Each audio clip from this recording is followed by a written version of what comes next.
high-tech criminal finds out it ain't easy being cheesy. Is it possible there is a website that just by looking at it will give you false memories? And then we traveled to Chile to take a look at two friends who were parking their car one night to have a nice chat. They thought it was just going to be another uneventful night, until the interdimensional hobo walked out of the woods. Today on Dead Rabbit Radio.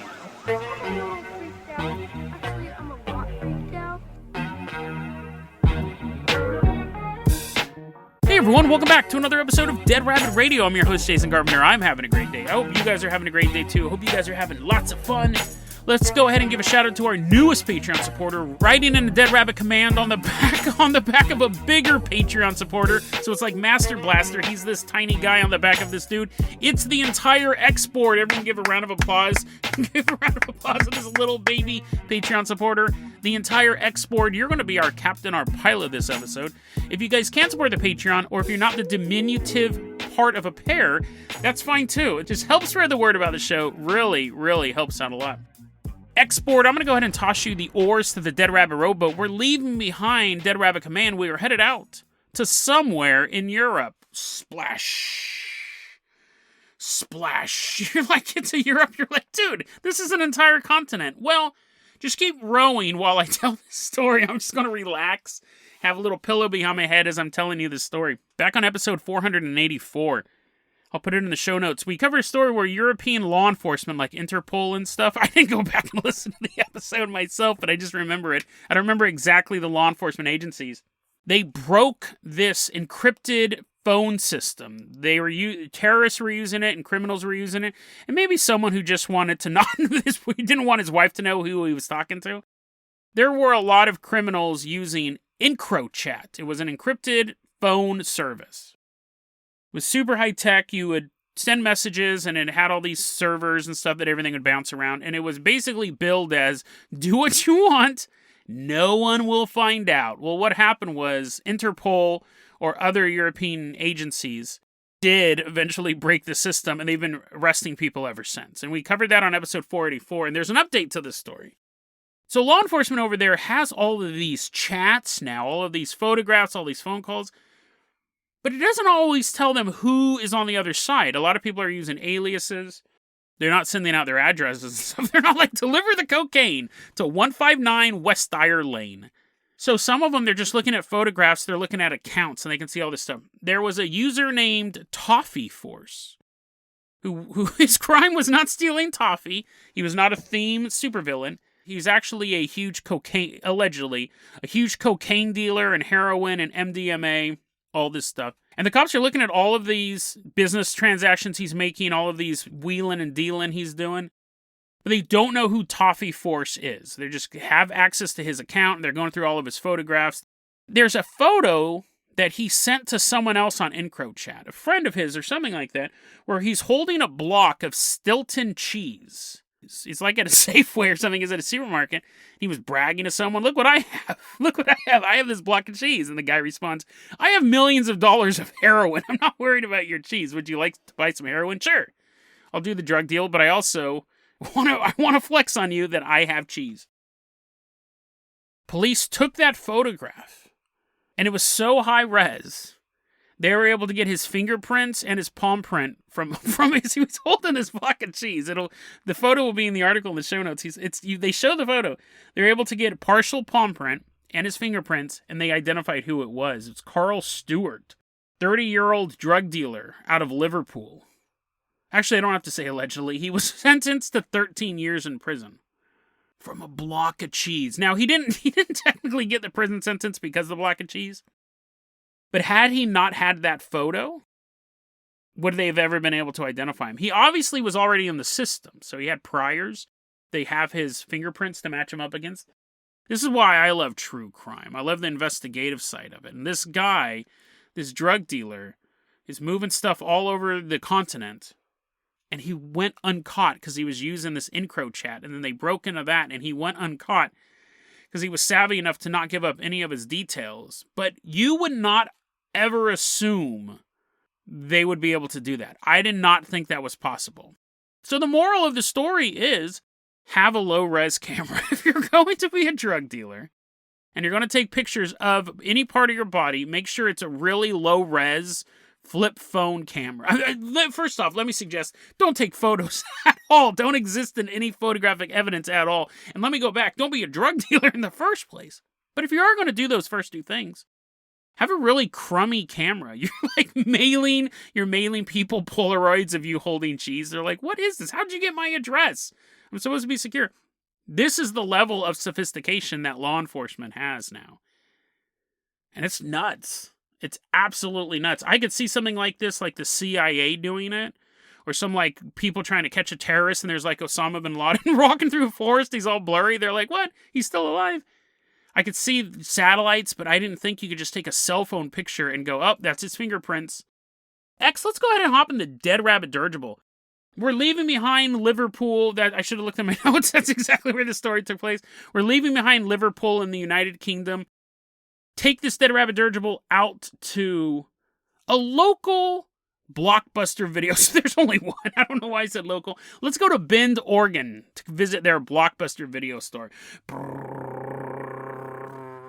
I recently visited the last Blockbuster on Earth. It was pretty cool. It was exactly what you'd think it was. It was a Blockbuster. It's the last one. Anyone who'd been in a Blockbuster knows what it is. It smelled exactly the same. Blockbuster video rental stores were my dream jobs, honestly. But instead, I'm on the closet recording a podcast talking about ghosts. And that's pretty good, too. But we're walking around the aisles of this Blockbuster, and I turn to you, and I go, have you ever seen a movie? Let me describe it to you. It's actually a British film. It was in the 1970s. It's kind of a short film. It's about these two kids. They live at home with their parents, and they get tired of their parents bossing them around. So the beginning of the short film, parents are bossing the kids around, and they're not like treating them like Cinderella. They're not making them sweep up ashes and not feed them. They're saying like, brush your teeth, eat breakfast, go to school, basic stuff that good parents should do. And the kids finally go, you know what? Parents bossing you around sucks. The kids are tired of this, right? They're getting ready to overthrow the parents. And it's a boy and a girl, and the girl's playing with her dollhouse, and the boy's kind of hanging out in there as well. And they both wish, they're sitting in front of the dollhouse, they both wish, I wish our parents stopped bossing us around. Yeah, me too. And they don't know that the dollhouse is actually magical. And the next morning when they wake up, the parents are just lounging around in their bathrobes. There's no food made for breakfast. The kids are like, hey, we slept in. Like, you didn't... Our voices got deeper, by the way. Also, you guys didn't wake us up for school. And the parents are like, who cares? And they're like just drinking their tea. Who cares? Oh, okay, that's weird. And they have fun that day, though. And then the next day comes along. Parents don't ask them to wake up. They don't worry about them eating their food. They don't worry about them brushing their teeth. And the kids are having a ball. And the kids put two and two together. They must have made a wish in front of a magic dollhouse. But what happens is the parents stop caring about everything. They stop going to work. And they lose their jobs. The house is completely messy because the kids have just been tearing up the place, assuming mom would clean it up. They're both sitting there drinking tea. No job, no money. The power gets shut off. The heat gets shut off. They show the daughter at one point eating the last scrapings of peanut butter out of a jar. They're not shopping for any food. The parents don't care about anything anymore. And it ends with them getting so cold that for fuel, the children have to burn the dollhouse to just stay warm a little bit longer. Do you guys remember that? That story I just told you, 1970s British short film. And you may go, no, I never saw that. But when I put those qualifiers in front of it, when I said it was a British short film from the 1970s, you pictured, I'm assuming, the graininess of the film, the accents of the characters. Maybe there's a narrator on top of it, a posh British narrator going, tut, tut, tut. Those little Wilkinson kids don't know what they're up to. I've never seen it. I've never seen that show before. And yet I can picture not just the story, because when you read a book, you can picture it in your head. But when you add the qualifications of it being a film set in this time period, set in this country, you start to add cinematography to it. to eventually you can see it as if it was a film. And that brings me to the topic of this story. There's a subreddit called Tip of My Tongue. And what it is, that's where I found this one at, is what it is people will post things saying, I saw a movie in the early 2000s, I think it was direct to video. It had a scene where a man walked into a dark room. It looked like a really cheap alien set. And there was a woman sitting on a rock, and she was holding her own baby, and she goes, help me, help me. And the guy just moved on to the other room. And the guy goes, that's the only part I saw. I saw it when I was 8. It really disturbed me. Does anyone know what this movie is? And it's a whole subreddit dedicated to that. And a lot of them are solved, but a lot of them are open. A lot of them don't have answers for them. And reading that stuff, I swear it instills false memories in you. Now, I don't think I ever saw that British program because I didn't watch British programs in the 1970s. Or now. I don't watch them now either. But I'll read through it and I'll see stuff that have very vague scenes from movies that I would tend to watch. And I go, oh, dude, I think I might have seen that. And I never did. I never did. There was one I saw recently and they said it was a series of ads for either a web series or a low-budget movie about aliens taking over, and there's a scene where a kid is in the backseat of a car, and this is early 2000s to 2010s, because sometimes there's these huge time ranges. There's a kid in the backseat of a car, and we're at that child's point of view, and the driver of the car is the kid's parent, and then the parent turns slightly, and you can tell the parent has a disfigured or alien-like face. And I go, I swear that sounds so familiar to me. But I don't think I've ever seen it. I actually commented on that one and go, oh, I think I know what that one is. Because it explained a couple other scenes. 2 people are at the bus stop and one's moving erratically, and then the bus drives by, and then there's only one person at the bus stop, the person who was moving erratically, like it had devoured the person. The normal person standing next to me. I go, I've seen that. It's weird. It's almost, when you read through it, it's like trying to remember dreams you had. Because you're trying to remember it. When you read through this, I ignore the music ones and the book ones because I don't read a lot of stuff. But the movie, I've watched tons and tons and tons of movies and television over my life. And I'll go through them. And if it's British, not so much. I just liked the story about the magic house. I think that's kind of a creepy story in and of itself. So I wanted to share that one as well.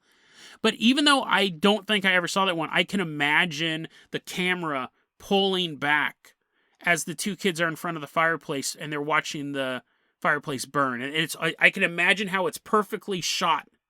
And I can imagine it with that 1970s grain to it.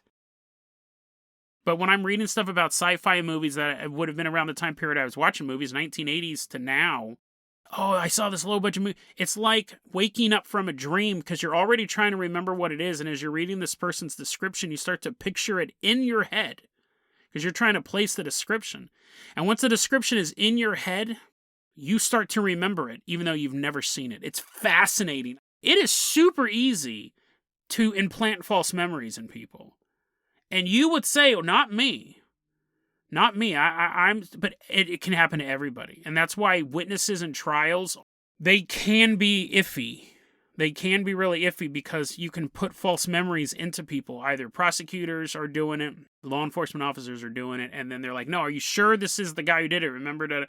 So they have to be real careful about that or do it on purpose. But I recommend I recommend you having your own psyche disturbed.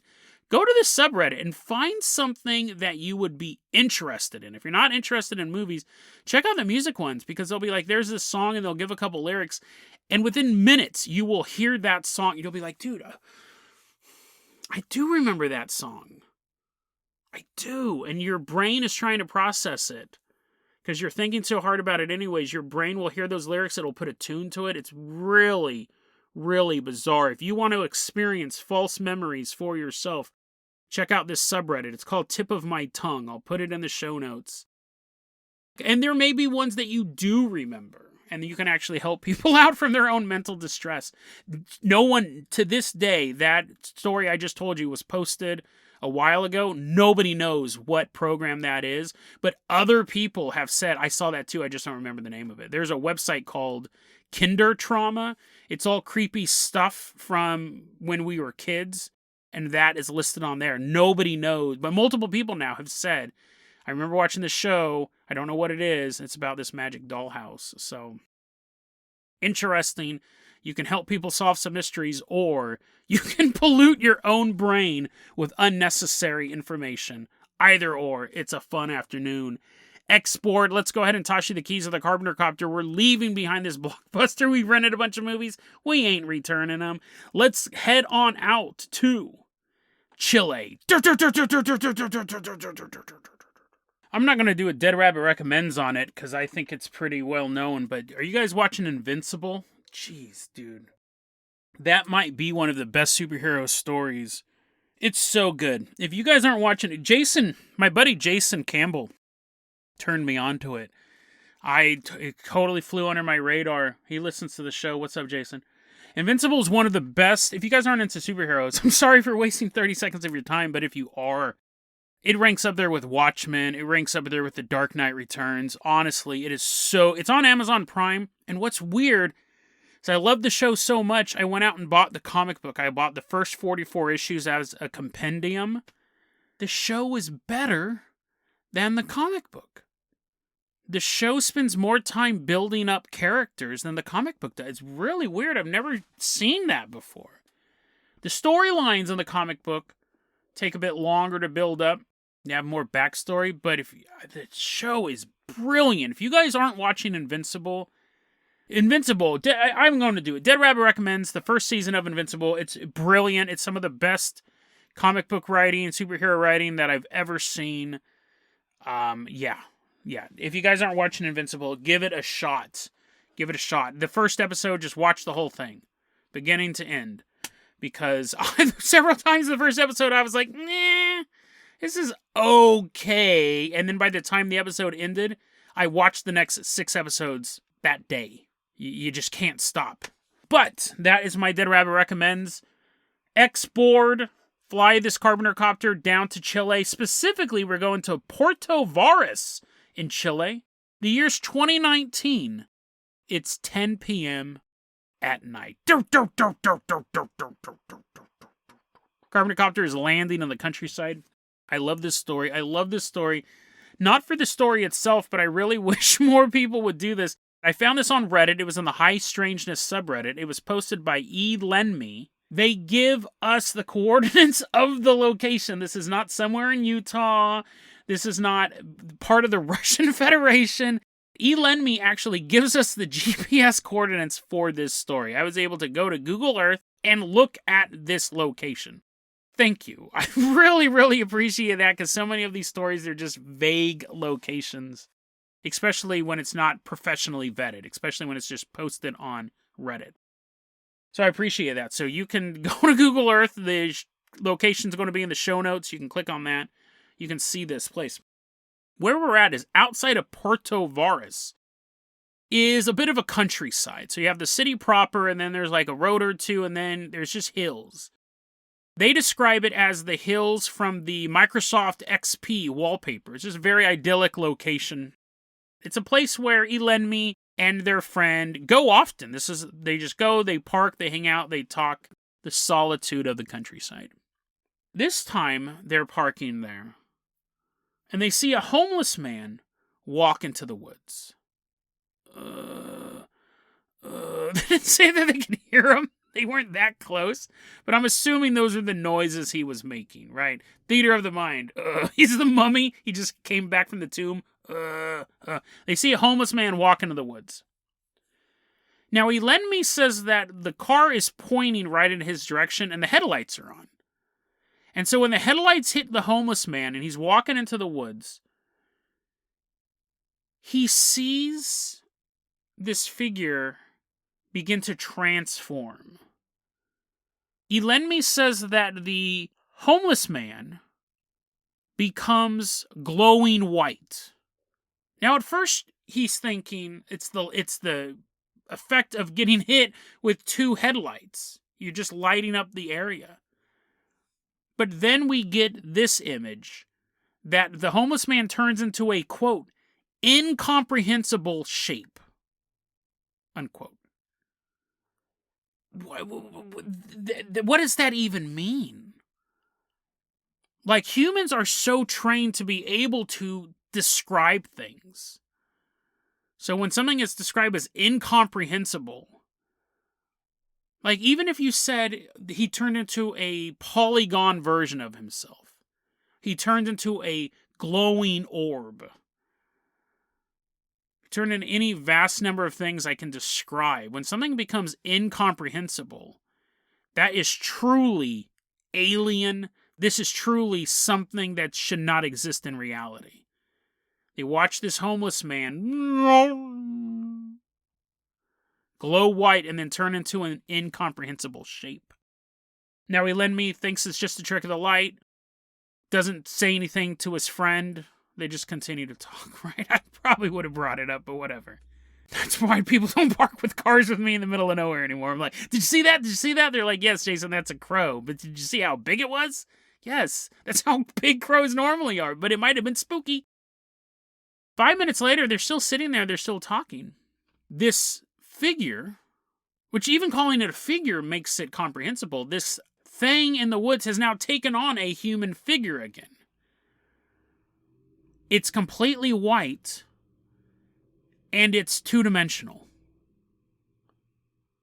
Elenmi's looking at it, and he's looking at it straight on, and he knows that there is nothing behind it. There's no curves to it. It's simply a static image. It's a two-dimensional image in a three-dimensional world. And it's walking. But he describes it as, imagine if you took a picture of somebody walking, painted it white, and then said walk from here to there, but didn't provide the walking animation. The legs aren't moving. The arms aren't going from side to side. It's a cut-out image that's totally white of a human, and it's floating. But it's in that... It's like a crosswalk, dude. But imagine him, 6 feet tall, going down the street. He's watching something move in a walking pose, but not doing the walking animation. A humanoid figure, completely white, moving out of the forest. And as it gets out of the forest and is moving towards the car, it turns back into the hobo that they had seen walk into the forest. And the hobo is walking straight towards the car, stops about 10 feet from the front of the car and just looks at him. Elenmi and their friend is sitting in the car, and they have no idea what's going on. And Elenmi doesn't know if he's the only one seeing this. But the hobo turns and simply walks away into the darkness.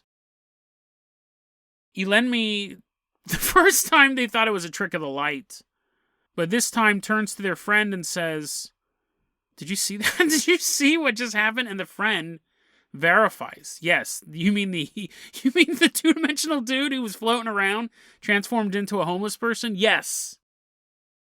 A couple days later, they revisit the location, because this is their hangout spot. Incomprehensible shapes be damned. This is where they hang out.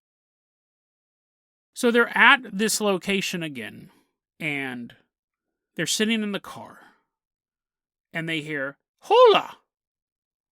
That's Spanish for hello, if you didn't understand my accent. Hola! They hear a young girl say the word hello in Spanish in the car. And it totally freaks them out, and they drive away. Now, I'm going to say that is nowhere near as impressive as an incomprehensible shape turning into a hobo, turning into a two-dimensional hobo, and then into a regular hobo. What?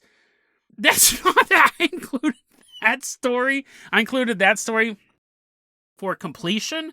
That's not interesting. Like, I mean, yeah, I guess it's interesting if you're in the car and there's like a ghost kid in the back seat. But how do you follow up what you just had in a close encounter of the most bizarre kind? Don't end it with some ghost story. Yeah, I got abducted and I was taken to this other planet and they taught me the secret of life. And then when I came home that day, My sink turned on all by itself. But the reason why I included it was this scared them more than the hobo. Which it's funny because people who listen to this podcast, this is advanced paranormal conspiracy stuff. If you want to listen just about ghosts and orbs and things like that, there's hundreds of YouTube channels and hundreds of podcasts. The people who listen to this show, when someone brings up orbs, you just gotta kick back and go, dude, I got some crazy stories to tell you. Let me tell you about myths over Miami. Let me tell you about the Casablanca alien invasion. Like, the stuff that we talk about on this show is far beyond just obscureness and power level than most other stuff. But if you don't listen to this show, if you're not into really obscure, really cutting-edge paranormal stuff, a ghost girl in the backseat of your car is terrifying because I mean, you know what I mean? Like, it's so mundane. I wouldn't cover this story if that was it. But if you are just a kid or just even an adult and you have very limited experience with paranormal stories, that is the height of terror. Hearing a disembodied voice, the two-dimensional homeless man floating through the woods. Now that's what we're into. Give me more of them flat homeless people. That's what Dead Rabbit Radio is about. So you have that. That would have made us, that terrifies me, an incomprehensible shape becoming a two-dimensional shape, becoming a homeless person. But whatever the thing, if you think the ghost voice is scary as well, that's fine. But it's not in and of itself, but this scares them more than the homeless guy. They leave the area, and then it says when they came back a while later, and this might be a translation error, but it says a couple days later, they came back and the place was closed off to visitors. So it's an open countryside. I'm assuming the parking lot they were in ended up getting closed off. And kind of the implication is these events may have led to something, the area getting closed off by the local government. It could be something. We've covered colleges that have boarded up rooms because too many paranormal events. This local city council may have been getting too many reports of weird things happening in this area. They close off the parking center. In the photo itself, like of the Google Earth, it looks like it's just countryside. I don't think the government could go, nope, no countryside for you. All those rolling hills, nope, you can't look at them. There might have been a certain area that was roped off, but that's how that story ended. Somebody or some institution, organization, government, or private made it so this particular place where they parked the car was inaccessible. Why? Who knows? Maybe the little ghost girl went to the local city council. They're like having a normal meeting, and they hear like,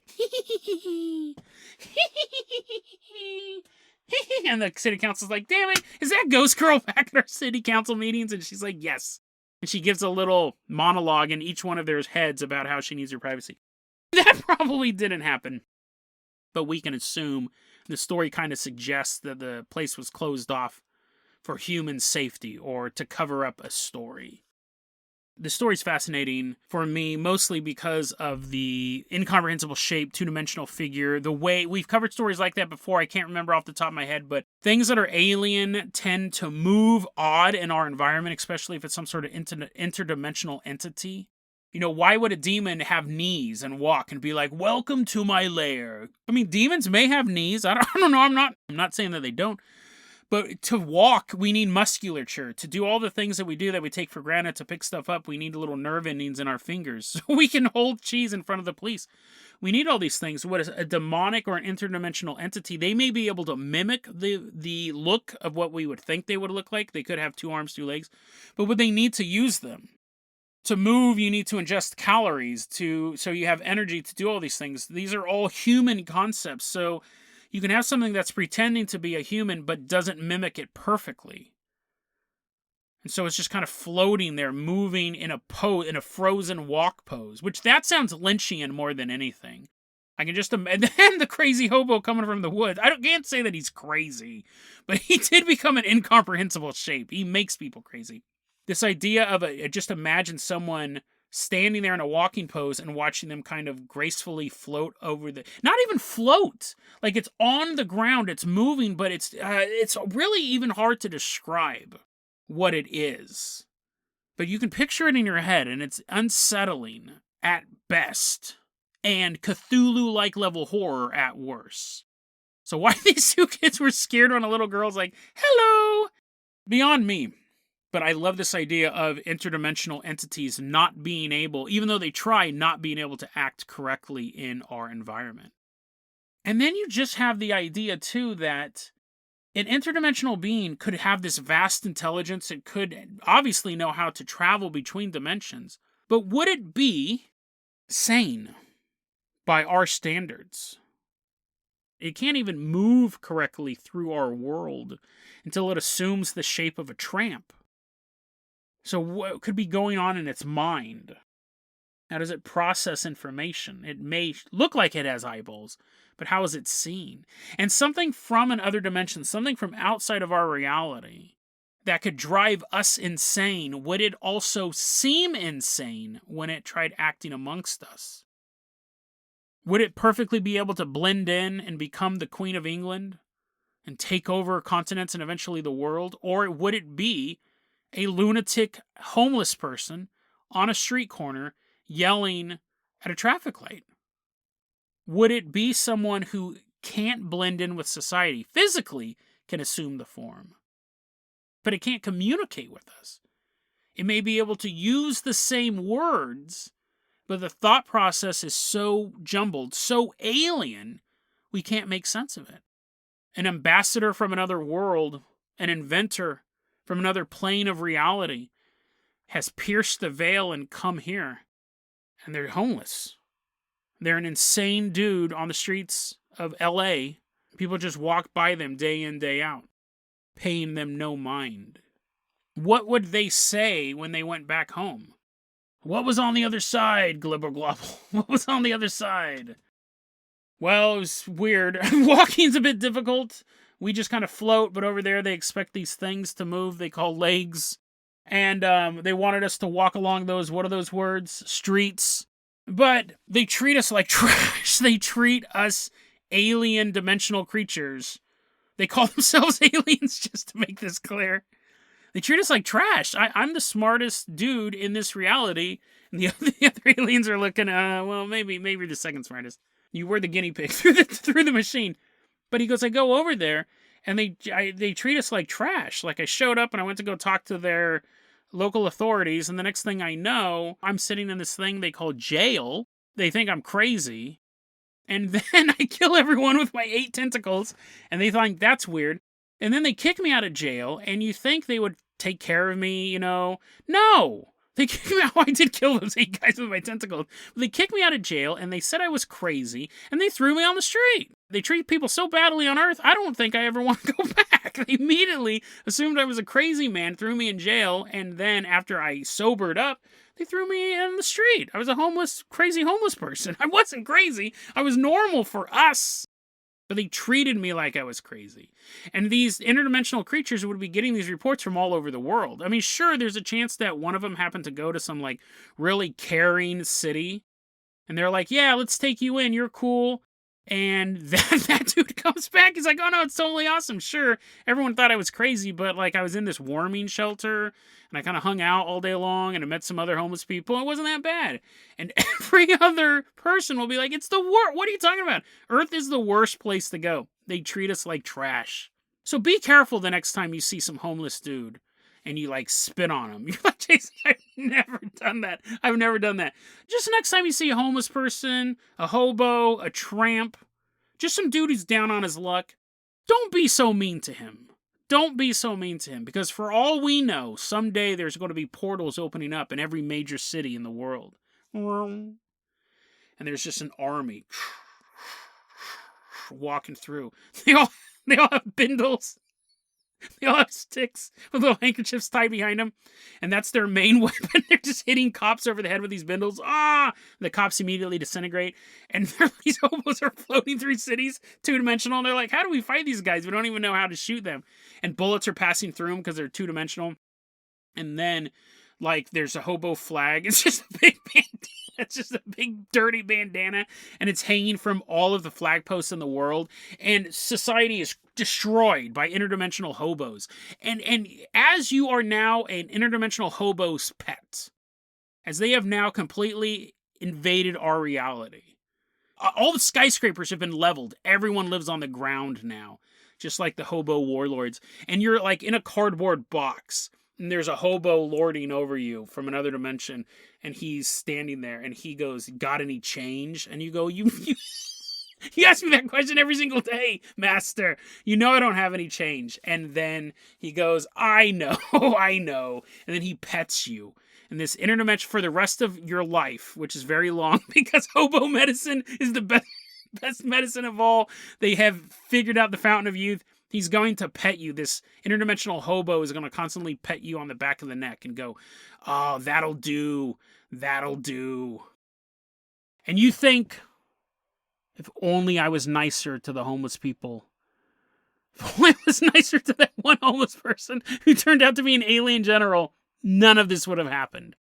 But instead, for eternity, you feel the rough fingertips of an alien homeless dude scratch the back of your neck. Forever.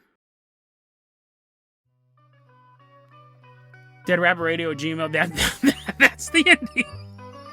That's the ending.